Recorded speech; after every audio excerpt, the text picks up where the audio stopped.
Həyat sənə deyir layla.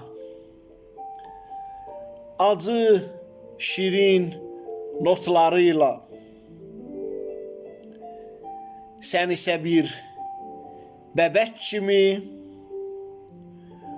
uyub belə laylalarla ömrü günü verdin yola. Nə eləmisən? Nə görmüsən? Bir tapıb min itirmisən. Səncə nəsə dəyişmisən?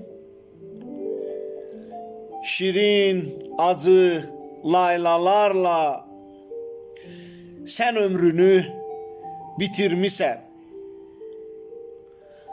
Anlar geri dönməz yenə. Heyif itən ömrə günə. Yerdə qalan